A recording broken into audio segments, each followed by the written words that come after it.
comment est-ce qu'on fait? Est-ce que nos modèles sont les bons? Est-ce que finalement ce modèle, cette idée internationale des grandes conférences, est-ce que il est soluble, ces modèles solubles, sont-ils solubles dans les villes africaines? Comment est-ce qu'on arrive finalement? D'un côté, on nous dit qu'il faut faire ceci, d'un autre côté, on nous dit qu'il faut prendre en compte la formalité. Comment on fait le tri? Bon, je pense que bon, les choses évoluent un peu quand même, hein. Et de ce point de vue, je crois que des régions du monde, et je pense en particulier à l'Amérique latine, ont tracé un certain nombre de voies de ce point de vue. Je pense en particulier que, bon, comme je vous le disais, hein, historiquement, on connaît tous ces opérations de déguerpissement des quartiers informels dans les villes africaines, de régularisation a posteriori, c'est-à-dire qu'on laisse faire et puis après on dit bon ben on va régulariser, mais on va plus rien accepter de nouveau et puis ça recommence, etc. Je pense que le, le, le, le premier point clé, c'est la question de la reconnaissance de l'apport de ces dynamiques et de ces filières informelles. Elles ont quand même connu un certain succès en matière, je dirais, d'accès au foncier, d'accès à l'emploi, d'accès aux services. Les gens ont accès, pour une part, à l'emploi, aux services, à la terre, selon des filières informelles. Donc, reconnaissons-le plutôt que soit l'ignorer, soit lutter contre. Je pense que les mentalités évoluent de ce point de vue. À la fois sur la scène internationale, il y a bien sûr l'ensemble je dirais, de la communauté internationale, comme on dit, qui est active de ce point de vue. Il y a aussi les élites politiques hein, dans les pays africains.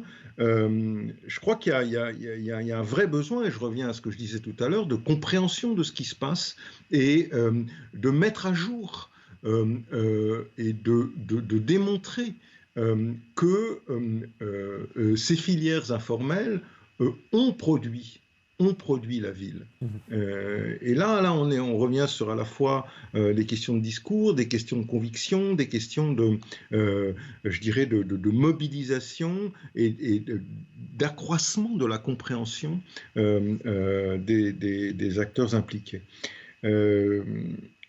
Semble que, dire, je parlais tout à l'heure du déficit d'information sur les villes. Il y a aujourd'hui de plus en plus, notamment sur l'initiative de cette ONG internationale qui s'appelle SDI, des initiatives de production, je dirais, de connaissances sur la ville à partir des habitants eux-mêmes, hein, d'autoproduction, je dirais, de données sur leur situation, etc. Je pense que ça, c'est une aussi des modalités qui peut faire avancer à la fois la réflexion et l'action sur ces questions. Parce que, en disposant de l'information,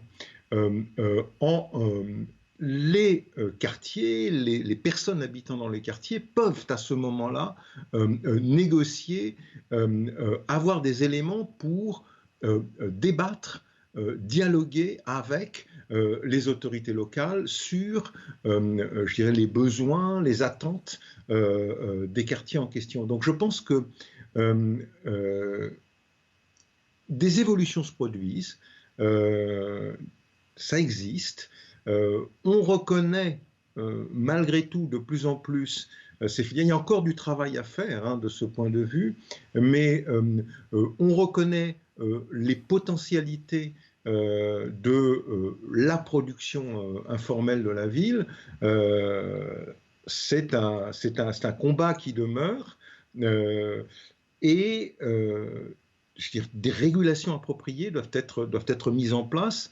Je veux dire, on avait, dans le cadre de notre programme Pays en Ouganda, confié une étude sur justement l'analyse du secteur informel en Ouganda, et les auteurs de cette étude parlaient d'hybridation. Il ne s'agit pas de formaliser l'informel, mais il s'agit d'essayer de voir comment on crée des ponts entre secteur formel et informel pour favoriser le développement et économique dans les pays en question.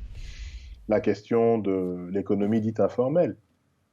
Il est reconnu, je ne suis pas économiste, donc je parle de choses que je ne connais pas entièrement, mais je me permets de dire qu'il est reconnu que l'économie informelle constitue la majorité des échanges sur le terrain dans la plupart des villes en Afrique. Mais les chiffres qui parlent de croissance économique, souvent ne tiennent pas compte de cette réalité-là, parce que justement, elle est considérée comme étant informelle, non formelle, donc qui fait partie d'une réalité qui est que l'on ne peut pas chiffrer. Si on ne peut pas chiffrer la réalité des échanges économiques sur le terrain, ça veut dire qu'on ne connaît pas l'état des économies africaines en vérité. C'est quand même extraordinaire.